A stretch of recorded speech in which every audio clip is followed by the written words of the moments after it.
Bonjour à toutes, c'est Elodie de ma routine kiné. Aujourd'hui, on va voir la quatrième des raisons qui peuvent plomber notre grossesse.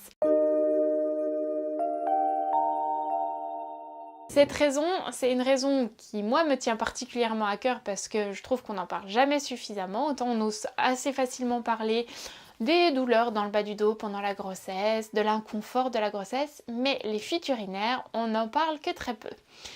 Et pourtant, pendant toute la grossesse, on a un poids au niveau de l'utérus qui est très important. Donc on a un viscère au niveau de l'utérus qui va venir peser sur notre périnée. Alors, ça c'est notre bassin avec l'utérus qui est situé dans le bassin et le périnée qui est en dessous, qui va venir de la symphyse pubienne en avant jusqu'au sacrum en arrière. Ça fait un hamac qui passe là en dessous. Et ce périnée, pendant la grossesse, à cause de nos hormones qui font que l'intégralité du corps est plus lâche et plus relâchée, va se relâcher aussi. Et un périnée qui est relâché, c'est un périnée qui aura moins de capacité à se contracter lorsqu'il va avoir une pression importante au niveau des abdos. C'est le cas par exemple quand on tousse, quand on rigole ou quand on éternue.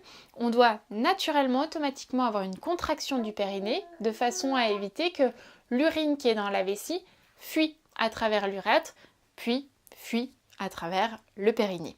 Donc du coup, normalement, quand tout va bien, on a une contraction automatique de ce périnée. Pendant la grossesse, à cause des hormones, la contraction est beaucoup plus faible. Et puis en plus, on a un poids qui est beaucoup plus important au niveau de l'utérus, qui fait que ça pèse d'autant plus sur notre vessie.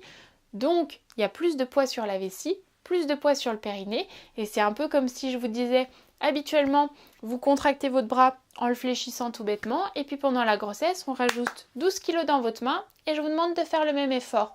Ça devient beaucoup plus compliqué. C'est la même chose pour votre périnée. Donc votre périnée va avoir beaucoup plus de mal à se contracter pendant la grossesse, il y aura beaucoup plus de résistance, beaucoup plus de poids, et donc plus de risque de fuite urinaire.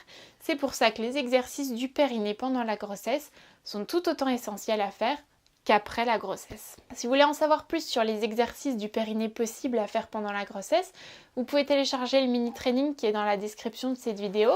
Et si vous avez des questions, n'hésitez pas à me les poser en commentaire, je serai ravie d'y répondre ou de faire une vidéo sur le sujet si c'est possible. Et inscrivez-vous à notre chaîne YouTube pour ne manquer aucune des prochaines vidéos. À bientôt!